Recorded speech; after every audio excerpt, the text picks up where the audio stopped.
My name is Elena Rossi, and until 3 months ago, I thought the biggest risk in my life was forgetting to grade papers over the weekend. I taught third grade at Lincoln Elementary, drove a 10-year-old Honda Civic, and lived in a studio apartment where the radiator clanged like a ghost in chains every night. I was ordinary in every way that mattered, or so I believed. The housing crisis in the city had reached desperate levels.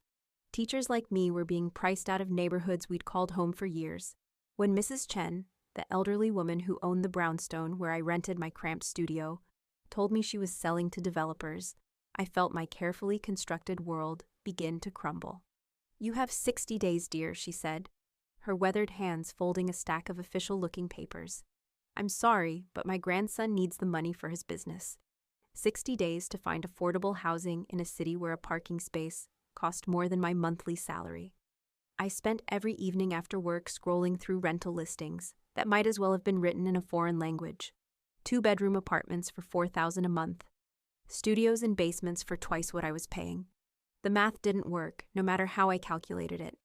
That's when I saw the listing that seemed too good to be true. Luxury brownstone apartment, Upper East Side. Spacious 1-bedroom, fully furnished. Suitable for professional women. References required. Serious inquiries only. The rent was listed at $800 a month. I stared at my laptop screen, certain there was a typo. Nothing in Manhattan cost $800, let alone the Upper East Side. But desperation makes people do foolish things. And I was nothing if not desperate. I called the number immediately. Benedetti Properties, a smooth male voice answered. The accent was faintly Italian, cultured. "Hi, I'm calling about the apartment listing. The one for $800 a month?" A pause. "Yes, Miss Rossi. Elena Rossi." Another pause, longer this time. "Rossi. Interesting. And you're currently employed?" "I'm a teacher at Lincoln Elementary. I have excellent references, and that won't be necessary, Miss Rossi. Are you available to view the property this evening?" My heart hammered against my ribs. "This evening? Yes, I suppose I could." "Excellent. The address is 847 East 78th Street. Apartment 4A. Shall we say 7 o'clock? I agreed, before my rational mind could intervene. As I hung up, a small voice whispered that legitimate landlords didn't work evenings, didn't skip reference checks, and certainly didn't offer Upper East Side apartments for less than a car payment. But I silenced that voice with visions of a home where the heat worked and the walls didn't vibrate with my neighbor's television. The brownstone at 847 East 78th Street was everything I'd dreamed of and more. 5 stories of pristine brick and gleaming windows, flanked by matching buildings that spoke of old money and older secrets. The kind of neighborhood where people walked small, perfectly groomed dogs and carried shopping bags with names I couldn't pronounce. I stood on the sidewalk for a full minute, convinced I had the wrong address. This was the kind of building where the monthly maintenance fees exceeded my annual salary. Yet here I was, clutching a crumpled piece of paper with the address in my own handwriting. The front door opened before I could ring the bell. "Miss Rossi." The man who greeted me was not what I'd expected from our phone conversation. He was young, perhaps early 30s, with dark hair styled with casual precision and wearing a charcoal suit that probably cost more than my car. His eyes were the color of espresso, and when they met mine, I felt an unexpected flutter in my chest. "I'm Marco," he said, extending a hand. His grip was firm, warm, and lingered a moment longer than necessary. "Welcome." The lobby took my breath away. Marble floors in intricate patterns, crystal chandeliers that cast rainbow prisms across cream-colored walls, and the kind of silence that only expensive buildings possessed. My sneakers squeaked against the polished floor, and I felt suddenly conscious of my discount store clothing and hastily applied lipstick. "The apartment is on the 4th floor," Marco said, pressing the elevator button. The doors slid open to reveal an interior lined with mahogany and mirrors. "I think you'll find it meets your needs." We rode in silence, but I felt his presence like electricity in the confined space. He smelled of expensive cologne and something else, something dangerous that I couldn't identify. When I stole glances at his profile, I noticed a small scar along his jawline, and the way his suit jacket fitted perfectly across broad shoulders. "Here we are," he said as the doors opened. Apartment 4A was a fantasy made real. Sunlight streamed through tall windows, illuminating hardwood floors that gleamed like honey. The living room was spacious enough for the elegant furniture that already occupied it. A cream-colored sofa, antique coffee table, and bookshelves lined with leather-bound volumes. Through an archway, I glimpsed a bedroom with a canopy bed that belonged in a magazine. "It's beautiful," I whispered, afraid that speaking too loudly might break the spell. "The kitchen is fully equipped," Marco said, leading me through rooms that felt more like a luxury hotel suite than an apartment. The bedroom has a walk-in closet and ensuite bathroom. All utilities are included in the rent. I tried to process what he was telling me. This apartment was worth 10 times what he was asking. There had to be a catch, a hidden camera, a haunting, something that explained the impossible generosity. "Why is the rent so low?" I asked, the question tumbling out before I could stop it. Marco paused by the windows overlooking the street. The late afternoon light caught the gold flecks in his dark eyes. "Let's just say the owner has specific requirements for tenants. You seem to fit what he's looking for." "What kind of requirements?" "Professional, responsible, discreet." He turned to face me fully. "Someone who values privacy and doesn't ask too many questions." A chill ran down my spine, but the apartment was so perfect, so far beyond anything I'd dreamed possible, that I pushed my concerns aside. Teachers were notoriously underpaid and overworked. Maybe somewhere in the city was a wealthy landlord who wanted to help educators. Stranger things had happened. "When could I move in?" I asked. "Immediately, if you'd like. I have the lease agreement here." He produced a folder from seemingly nowhere, his movements smooth and practiced. "Standard terms, 1-year commitment, first month's rent due upon signing." I should have read the contract carefully. I should have taken it home, consulted a lawyer, done any number of sensible things that responsible adults do before making major life decisions. Instead, I signed on the dotted line while standing in that beautiful living room, seduced by crown molding and hardwood floors and the promise of a home that didn't smell like other people's cooking. Marco watched me sign with an expression I couldn't quite read. Satisfaction, perhaps, or something deeper and more complex. "Congratulations, Miss Rossi," he said, taking the signed papers. "Welcome to your new home." He handed me a set of keys that felt heavy in my palm. Real keys, not the flimsy copies I was used to. Everything about this place spoke of quality, of permanence, of a life I'd never imagined I could afford. "I'll leave you to explore," Marco said, moving toward the door. "If you need anything at all, call this number." He handed me a business card with only a phone number embossed in gold. "Someone will always be available to assist you." After he left, I wandered through the apartment like a child in a candy store. I opened every closet, tested every light switch, ran my fingers along surfaces that had probably never known dust. The bathroom was a temple of marble and gold fixtures.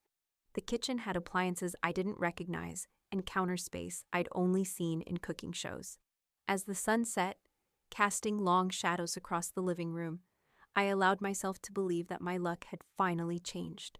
I was Eleanor Rossi, 3rd-grade teacher, and somehow I'd stumbled into a fairy tale. I should have known that fairy tales always come with a price. Moving day arrived with unseasonable warmth for October. I packed my meager belongings into borrowed boxes, marveling at how little I'd accumulated in 26 years of life. My entire existence fit into the back of my friend Sarah's SUV with room to spare. "I still can't believe you found this place," Sarah said as we carried the last box up to the 4th floor. She'd been skeptical when I described the apartment, certain I was either lying or delusional. Now, standing in the pristine living room, she looked around with undisguised envy. "Are you sure this is legal? It feels like money laundering or something." "It's perfectly legal," I said, though I wasn't entirely sure myself. Some landlords just prefer reliable tenants over maximum profit. Sarah raised an eyebrow, but didn't argue. She helped me unpack the few items I owned, and they looked pathetically small, scattered throughout the spacious rooms. My discount store bedding clashed with the expensive furniture. My handful of books barely filled one shelf of the mahogany bookcase. "You need new everything," Sarah declared, surveying my meager wardrobe hanging in the walk-in closet. "This place deserves better than Target specials." I laughed, but privately agreed. The apartment was so beautiful that my belongings seemed to wilt in comparison. I made a mental note to save up for some decent furniture, maybe some art for the walls. I wanted to be worthy of this gift I'd been given. That first night, I lay in the canopy bed feeling like an imposter. The sheets were Egyptian cotton with a thread count higher than my credit score. The mattress molded to my body like it had been crafted specifically for me. Through the tall windows, the city sparkled with promises and possibilities. I should have felt grateful. Instead, a strange unease settled in my chest as I drifted off to sleep. I dreamed of dark eyes and knowing smiles, of contracts written in languages I couldn't read, of debts I didn't know I owed. The first few weeks passed like a beautiful dream. I walked to work through tree-lined streets, past cafes where people lingered over expensive coffee and boutiques with window displays that looked like art installations. My commute had transformed from a crowded subway ride to a pleasant stroll through one of the city's most exclusive neighborhoods. My students noticed the change immediately. "Miss Rossi, you look different," announced Lily Chen during our morning circle time. At 8 years old, she possessed the brutal honesty that only children could deliver without malice. "Different how?" I asked, settling cross-legged on the carpet with my students arranged around me like flower petals. "Happier," said Marcus, whose gap-toothed grin was infectious, "and your hair is shinier." I laughed, unconsciously touching the hair I'd started styling more carefully since moving to the Upper East Side. Living in a beautiful place had awakened a vanity I hadn't known I possessed. I found myself taking longer showers, experimenting with makeup, choosing outfits with more care. The woman in my bathroom mirror looked like someone who belonged in that elegant apartment. People can look different when they're content, I told my students. When we feel safe and happy, it shows on the outside too. And I was content in those first golden weeks. The apartment felt more like home with each passing day. I established routines: morning, coffee on the small balcony overlooking the street, evening baths in the marble tub, weekend afternoons reading in the window seat with natural light streaming across the pages. The building was quiet, occupied by the kind of residents who valued privacy and discretion. I rarely saw my neighbors, though sometimes I heard the soft chime of the elevator or muffled conversations in the hallway. The building had an old-world elegance that discouraged casual interactions. People nodded politely in passing but didn't linger for small talk. It suited me perfectly. I'd never been particularly social anyway. My only regular contact was with the building's maintenance staff, who appeared with supernatural efficiency whenever something needed attention. A loose faucet was tightened within hours of my mentioning it. A burned-out light bulb was replaced before I could even think to change it myself. The level of service was unprecedented in my experience with landlords who typically responded to maintenance requests with the enthusiasm of someone asked to donate a kidney. It was during my third week in the apartment that I first noticed I was being watched. I was walking home from work, my arms full of papers to grade, when I felt the familiar prickle of awareness that comes with unwanted attention. I paused at a crosswalk and glanced around, trying to identify the source of my unease. The street was busy with the usual mix of professionals heading home, dog walkers, and tourists consulting their phones for directions. Nothing seemed out of place, yet the feeling persisted. As I waited for the light to change, I caught a glimpse of a dark sedan parked across the street. The windows were tinted too darkly to see inside, but something about the vehicle set my nerves on edge. When the light turned green, I hurried across the street, my heart beating faster than the mild exertion warranted. The sedan didn't follow, but I couldn't shake the feeling that I'd been observed, evaluated, cataloged in some way that made my skin crawl. I told myself I was being paranoid.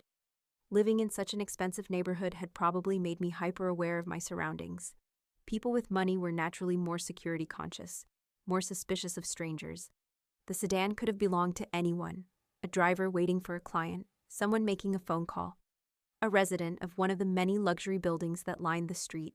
But as I climbed the stairs to my apartment, I found myself looking over my shoulder more than once. The feeling of being watched intensified over the following days. I began to notice patterns that hadn't been obvious before.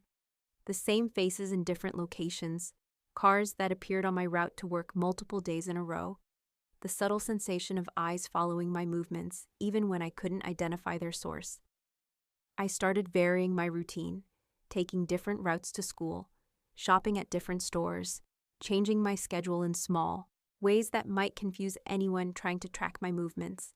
It was probably unnecessary. What could anyone possibly want with an elementary school teacher who lived paycheck to paycheck? But caution had become a habit. It was during this period of heightened awareness that I met Vincent Benedetti. I was leaving the building on a Saturday morning, planning to explore the neighborhood farmers market I'd heard about from other teachers, when I nearly collided with a man entering the lobby. He was tall, perhaps 6'2", with silver-streaked dark hair and the kind of commanding presence that made people step aside without being asked. "Excuse me," I murmured, clutching my canvas shopping bag and trying to squeeze past him in the narrow entryway. "No need to apologize," he said, his voice carrying the same faint Italian accent I'd heard in Marco's speech.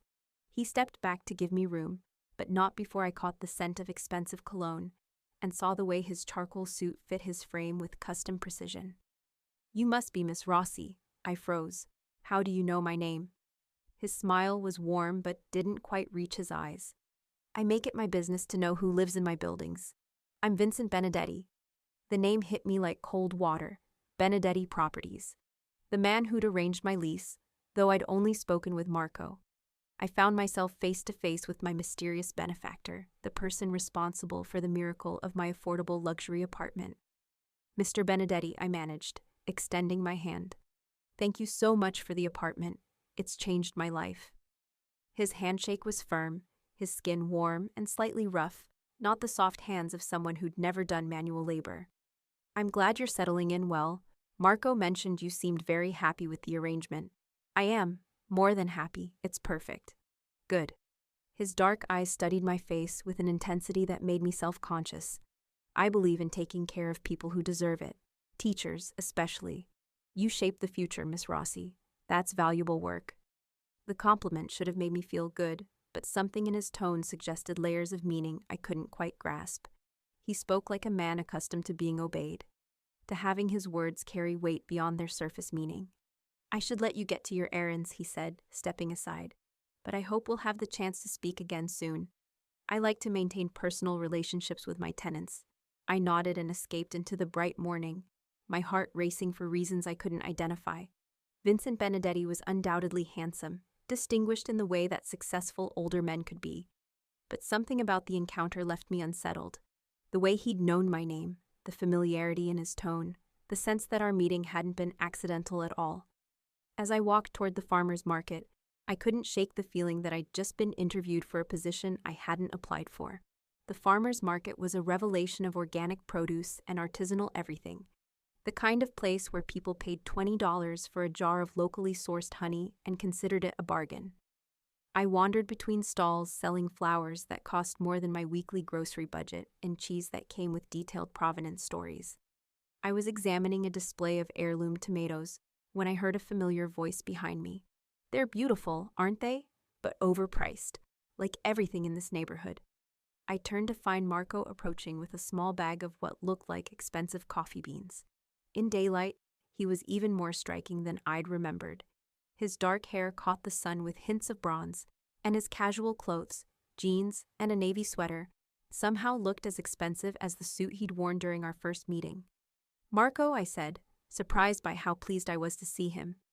"I didn't expect to run into you here."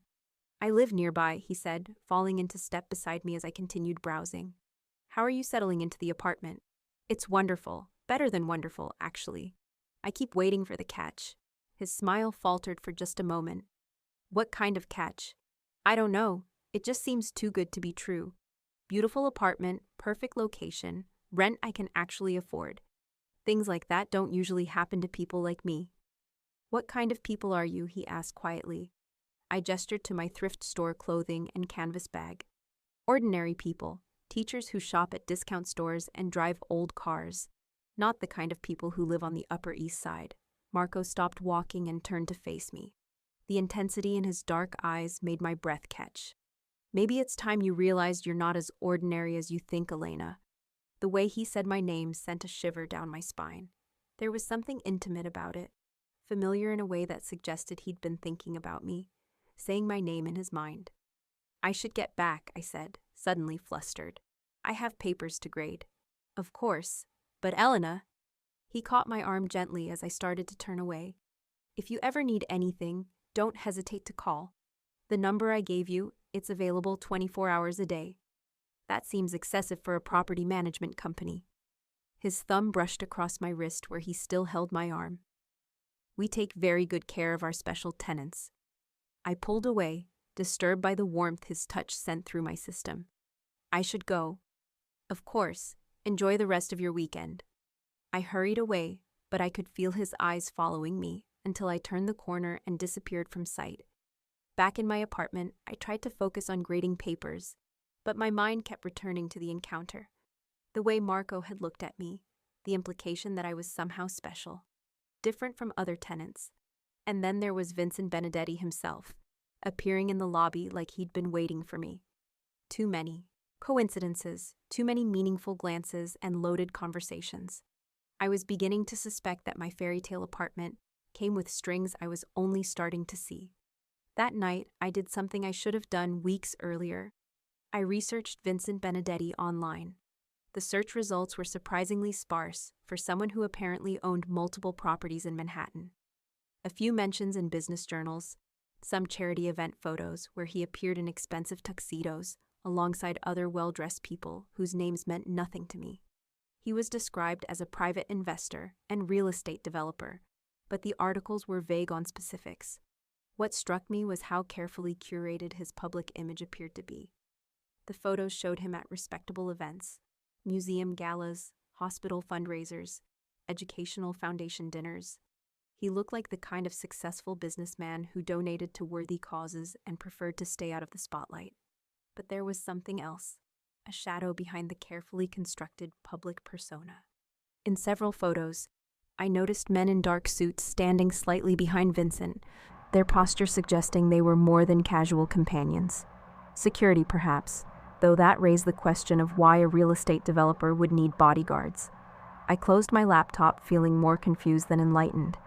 Everything I'd found painted Vincent Benedetti as exactly what he claimed to be, a successful businessman with interests in real estate and philanthropy. So why did every instinct I possessed whisper that there was more to the story? Sleep eluded me that night.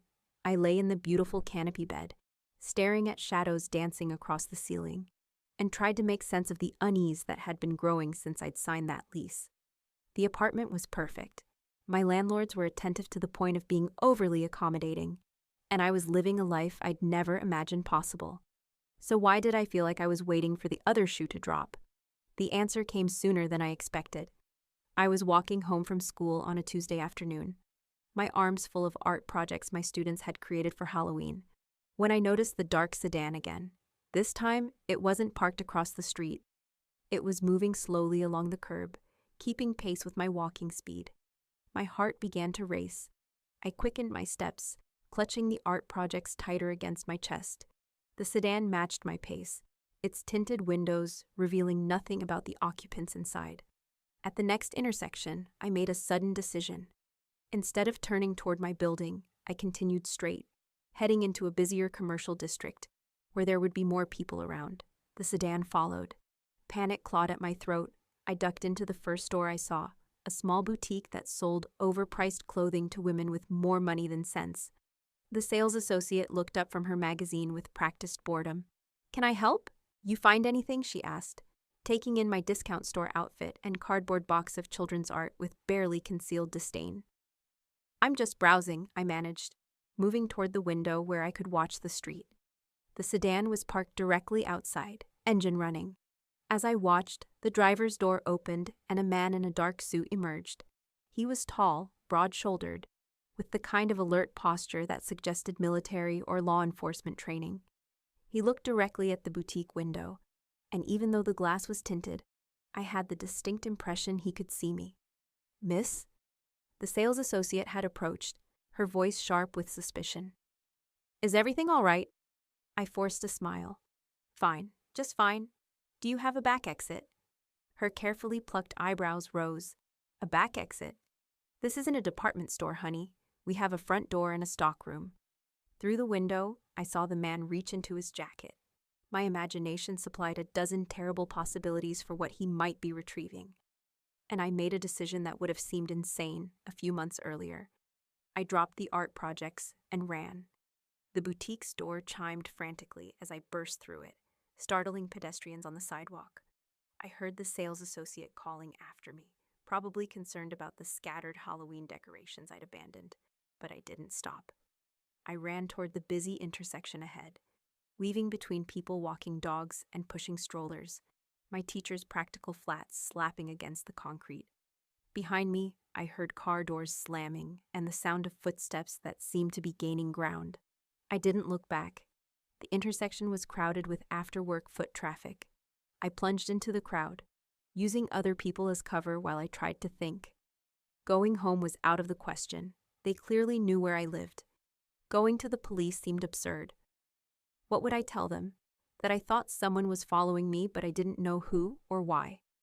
My phone buzzed in my pocket. Unknown number. "Hello?" I answered breathlessly, still pushing through the crowd. "Elena." The voice was calm, familiar. "Marco, where are you?" "How did you get this number?" I whispered, ducking into the doorway of a coffee shop. "That's not important right now. You're frightened. Tell me where you are, and I'll come get you." "I think someone's following me. There was a car, and a man." "I know. You're safe now. They've been called off." The words hit me like ice water. "Called off? What do you mean, called off?" A long pause. "We need to talk, Elena, in person. Are you near the corner of Lexington and 68th? I looked around, orienting myself. "Yes, but I don't understand." "Stay there. I'll be with you in 5 minutes." The line went dead. I stood pressed against the coffee shop window, my heart hammering so hard I was sure other people could hear it. Called off. As if the men following me were employees who could be given orders. As if Marco had some kind of authority over them. The pieces of the puzzle I'd been trying to ignore suddenly snapped into focus with terrifying clarity. The too-good-to-be-true apartment.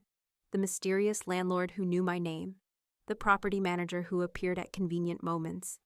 The feeling of being watched that had intensified over the past weeks. I wasn't a lucky tenant who'd stumbled into a fairy tale.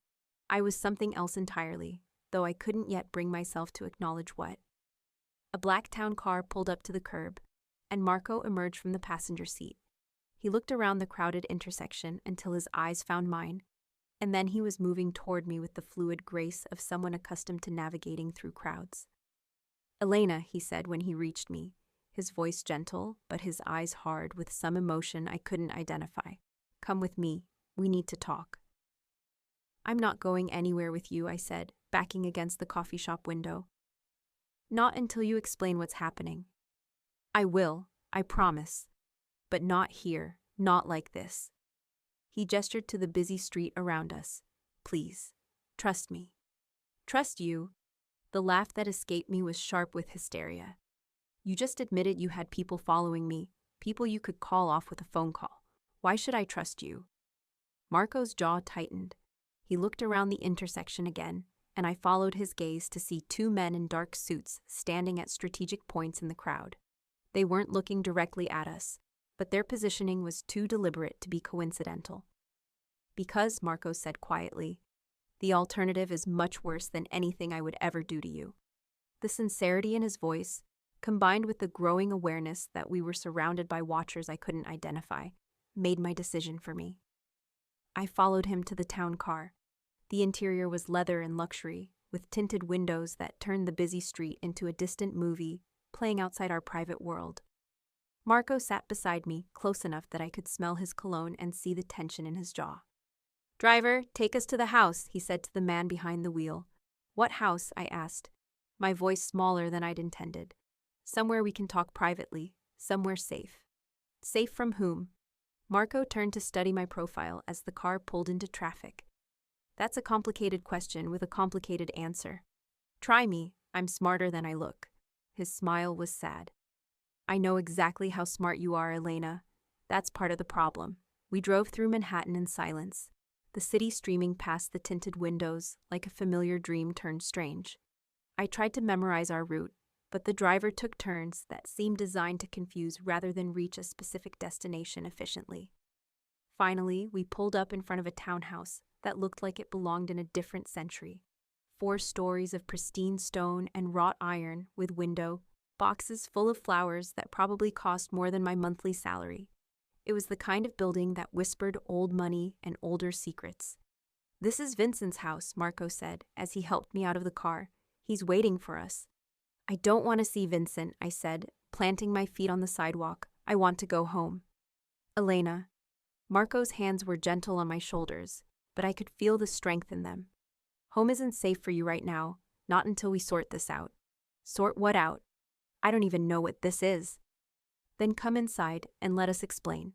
The front door opened before we could ring the bell, revealing Vincent Benedetti in casual clothes that probably cost more than my car. He looked older than he had in the building lobby, lines of stress visible around his dark eyes. "Elena," he said, stepping aside to let us enter. "I'm glad you're safe."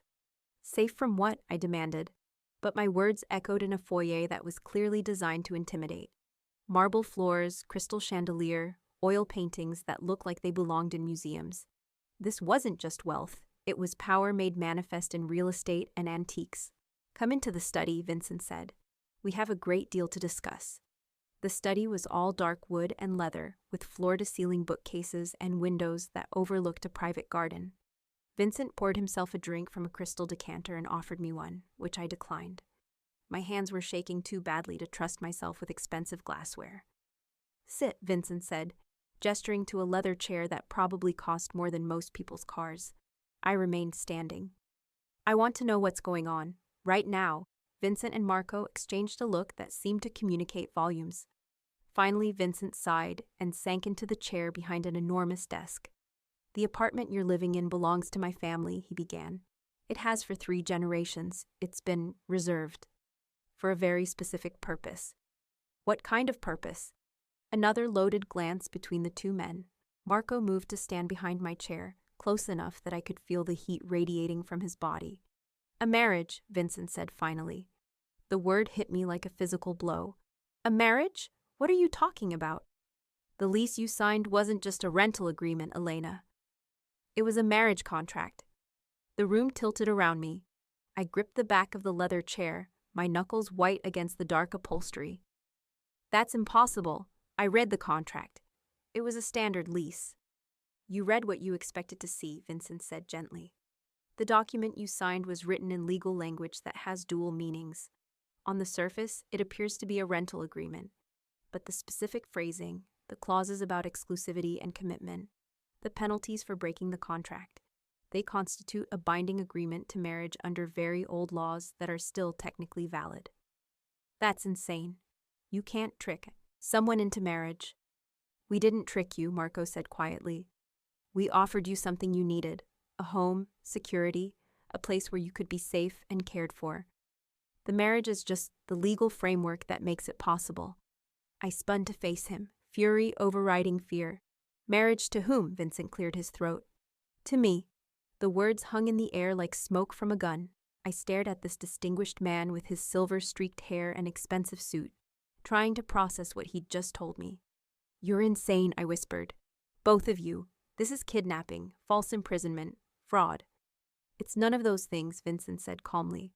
"You signed the contract willingly. You've been living in my property, accepting my hospitality, benefiting from my protection.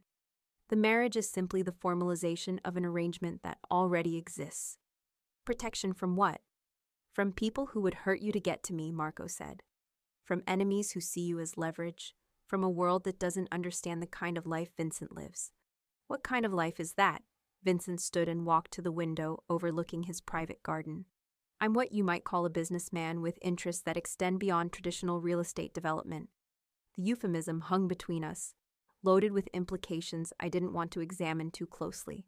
But I wasn't stupid, and I wasn't naive, despite what they seemed to think. "You're a criminal," I said. "I'm a man who operates in spaces where the law is more flexible," Vincent corrected. "I provide services that people need, I protect those under my care, and I ensure that my family's interests are maintained across generations." "Your family." The pieces clicked into place with sickening clarity. "You're talking about the Mafia." Marco moved to stand beside Vincent at the window. "We prefer to think of ourselves as a traditional Italian family business." Oh my God, I sank into the leather chair, my legs no longer capable of supporting me. I signed a marriage contract with a mafia boss. You signed a marriage contract with a man who can give you everything you've ever wanted, Vincent said, turning back to face me. Security, luxury, protection, a life where you never have to worry about money or safety or being alone. In exchange for what? My freedom? In exchange for your loyalty, your discretion, your commitment to being part of something larger than yourself. I looked between these two men, one old enough to be my father, one young enough to make my heart race with confusion and unwanted attraction, and tried to understand how my simple life had become so catastrophically complicated. What if I refuse? I asked. Vincent's expression grew sad. The contract you signed includes penalties for breach, financial penalties that would bankrupt you, legal penalties that would destroy your career, personal penalties that would make it impossible for you to live safely in this city. You're threatening me. I'm explaining the reality of the situation you're in, he corrected. Whether you realized it or not when you signed that document, you became part of my family. My protection extends to you, but so do my expectations. And if I try to leave anyway, Marco answered this time, then you become a liability, and we can't allow liabilities to exist. The threat was delivered so quietly, so matter-of-factly, that it took a moment for the full implication to sink in. When it did, I felt cold all the way to my bones. You would kill me? We would do whatever was necessary to protect the family, Vincent said. But it would never come to that, Elena, because you're going to choose to stay. How can you be so sure? His smile was warm and terrifying. Because despite what you think you know about us, about this situation, you're going to discover that being my wife offers you everything you've ever wanted and some things you never knew you needed. I don't want to be anyone's wife, especially not a criminal's wife. You will, Marco said with quiet certainty. Give it time. Vincent returned to his desk and opened a folder I hadn't noticed before. Your teaching position has been handled. You'll be taking an extended leave of absence for personal reasons. Your apartment, your old apartment, has been cleaned out. Your few possessions have been moved to the brownstone. You had no right. I had every right. You're my wife now, Elena. Your life is my responsibility.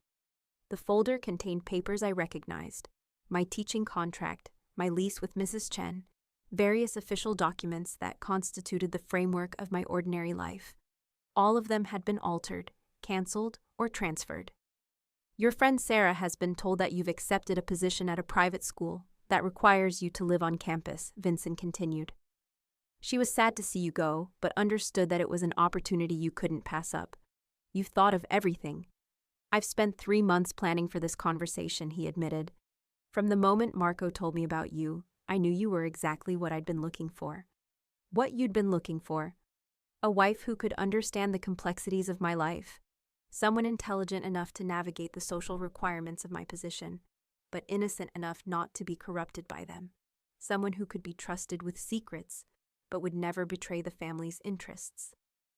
I looked at Marco, who had remained silent during this exchange. And you? What's your role in all this? I'm Vincent's nephew, he said, and I'm the one who's going to help you adjust to your new life. Meaning? Meaning I'll be your guide, your protector, your friend. Whatever you need to make this transition easier. And if I don't want your help? His dark eyes held mine with an intensity that made my breath catch. Then you'll make things much more difficult for yourself than they need to be. Vincent closed the folder and stood. It's getting late and you've had a shock. Marco will take you back to the brownstone. Tomorrow we'll begin discussing the practical aspects of your new role. My new role as your wife? Your new role as Mrs. Vincent Benedetti, he corrected. The wedding will be next month. Small, private, just family and close associates. You'll find everything you need for the ceremony has already been arranged. I stood on shaking legs. I haven't agreed to any of this. You agreed when you signed the contract, Vincent said gently. Everything else is just details. Marco touched my elbow, guiding me toward the door. Come on, Elena, you're exhausted. I let him lead me from the study, through the intimidating foyer, and back to the waiting town car. As we pulled away from the townhouse, I stared out the tinted windows at the city that had once felt like home and now seemed like a foreign landscape.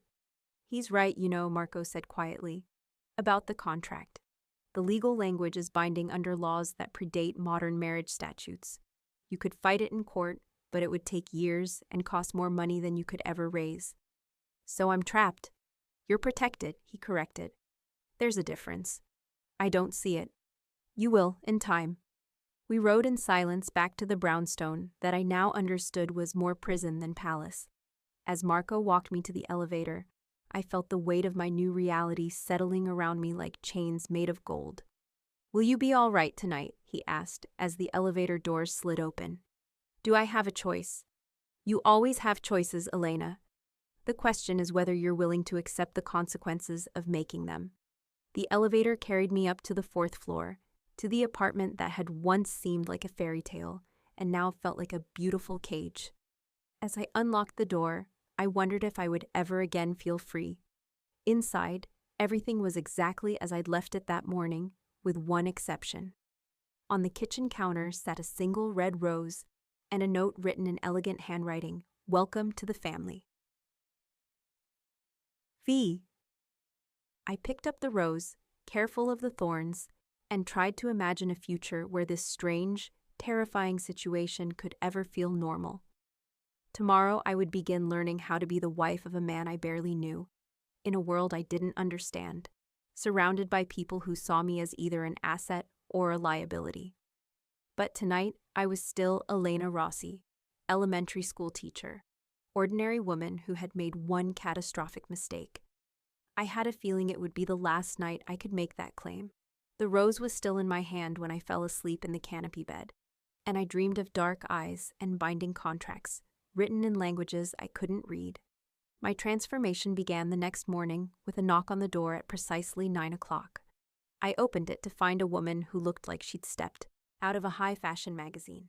She was tall, elegant, with silver hair styled in a perfect chignon, and wearing a cream-colored suit that probably cost more than my former annual salary. Behind her stood 2 younger women carrying garment bags and what appeared to be a professional makeup kit. Elena, the elegant woman said, extending a manicured hand. I'm Isabella Benedetti, Vincent's sister. We have a great deal of work to do. I was still in my pajamas, cartoon cats on flannel that suddenly seemed embarrassingly childish in the presence of such sophistication. Work. Preparing you for your new role, Isabella said, sweeping past me into the apartment with the confidence of someone accustomed to being welcomed everywhere. You can't be Vincent Benedetti's wife dressed like a graduate student. The 2 younger women, introduced as Sophia and Maria, Isabella's assistants, began transforming my living room into what looked like a luxury boutique. Garment bags were opened to reveal clothing that made my breath catch: silk blouses, tailored suits, cocktail dresses that looked like they belonged on red carpets. I can't afford any of this, I protested weakly. Isabella laughed, a sound like silver bells with an edge of steel. Darling, you're not buying anything. Vincent is providing your wardrobe. Consider it part of your employment benefits. Employment benefits? Being Mrs. Vincent Benedetti is a full-time position, Isabella said, examining the contents of my closet with undisguised horror. You'll be expected to accompany him to business dinners, charity events, family gatherings. You'll need to look the part. She pulled out one of my teacher dresses, a simple navy blue that I'd thought looked professional, and held it up like it might contaminate her. We'll donate these to charity, she decided. Someone less fortunate might find them useful. The next 4 hours were a whirlwind of fittings, consultations, and lessons in deportment that I hadn't known I needed. Sophia taught me how to walk in heels that cost more than my monthly rent. Maria showed me makeup techniques that transformed my ordinary features into something that belonged in magazines. Isabella critiqued everything from my posture to my handshake. A man in Vincent's position has enemies, Isabella explained, as she watched me practice entering a room with the kind of confidence that came naturally to women born to wealth.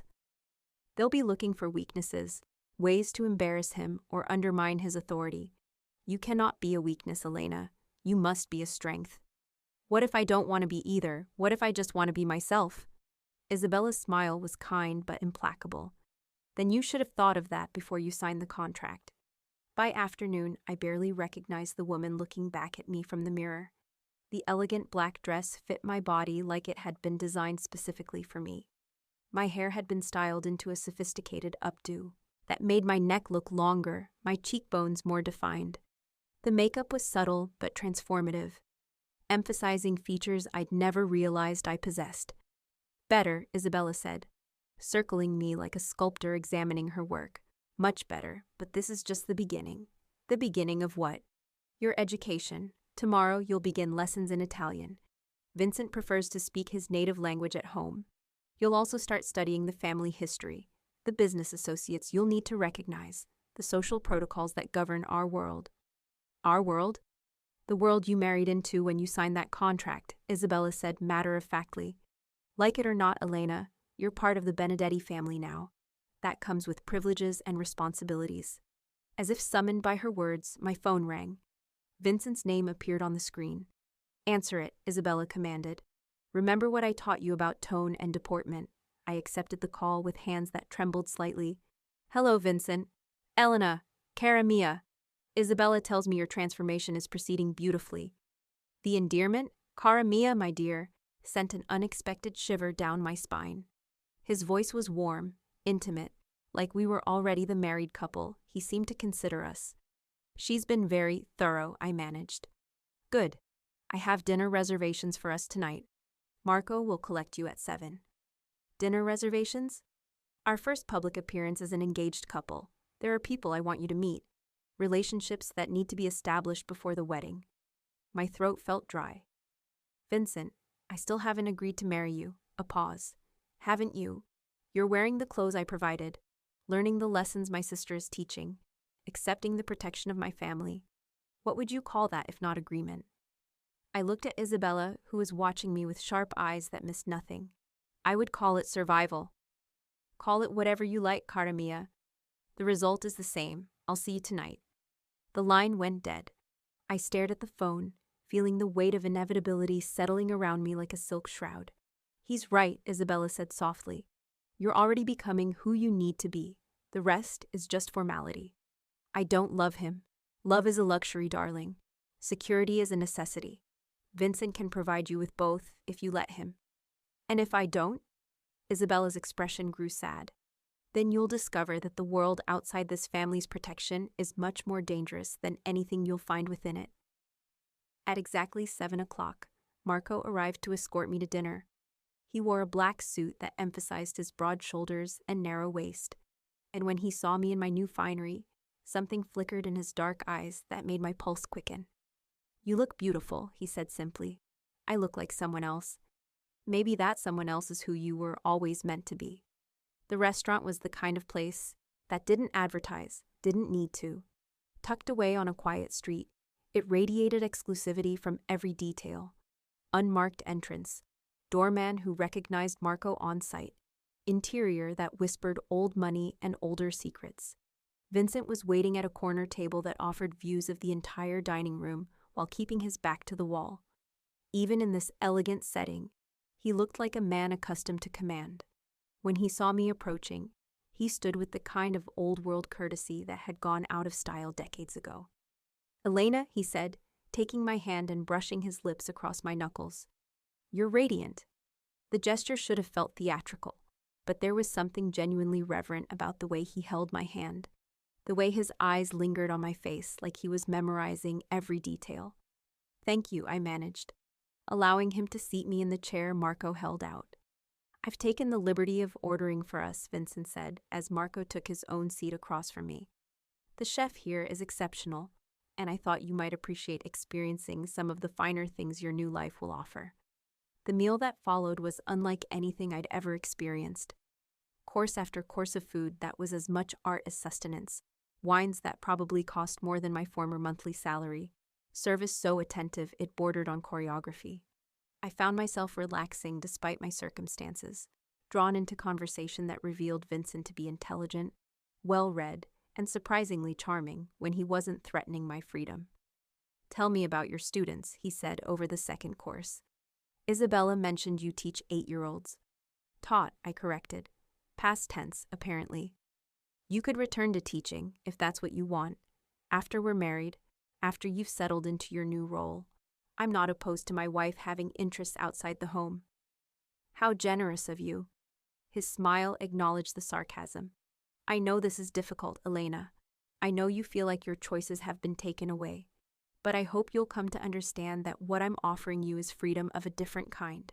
Freedom from financial worry, from physical danger, from the uncertainty that plagues most people's lives. In exchange for what? Loyalty? Discretion? The occasional public appearance at my side. He paused. And your presence in my bed, when you're ready. The frank statement made heat climb my neck. And if I'm never ready? Then we'll find other ways to make the marriage work, he said calmly. I'm not a monster, Elena. I won't force you into intimacy you don't want. But you'll force me into marriage. I've offered you marriage. There's a difference. Across the table, Marco had remained largely silent throughout the meal, but I could feel his attention like a physical presence. When I glanced at him, his dark eyes were studying my face with an intensity that made my breath catch. Vincent, a voice interrupted our conversation. I looked up to see a distinguished man approaching our table, flanked by two women who looked like they'd stepped out of a society magazine. Giuseppe, Vincent said, rising to shake the man's hand. How good to see you. And this must be the famous Elena, Giuseppe said, his gaze assessing me with the thoroughness of someone evaluating a business investment. She's lovely, Vincent. Congratulations. Thank you. Elena, this is Giuseppe Torino and his wife Maria. Giuseppe is an old friend of the family. I murmured the appropriate pleasantries, acutely aware that I was being introduced as Vincent's fiancée to people who clearly moved in the same shadowy world he inhabited. The conversation that followed was layered with subtext I couldn't fully decode.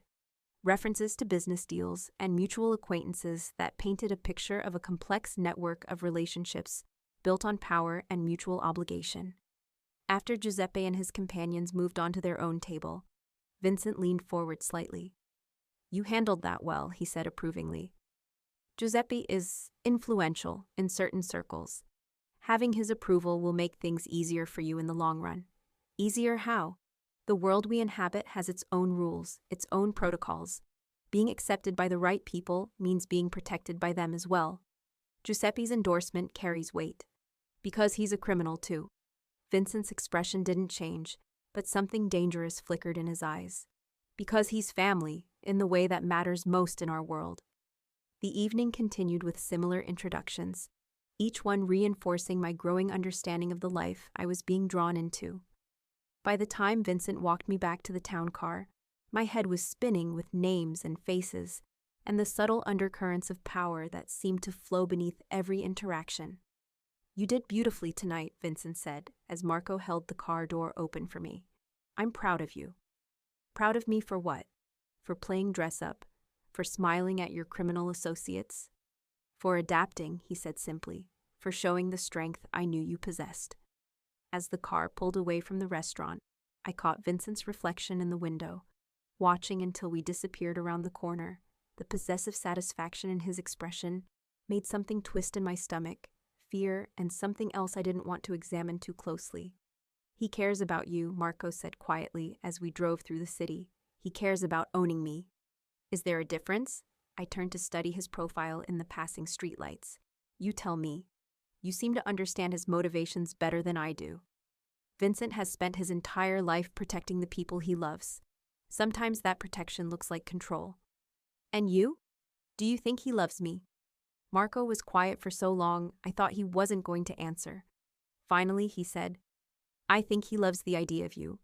Whether that becomes love for who you actually are, that remains to be seen. What about you? The question slipped out before I could stop it. What about me?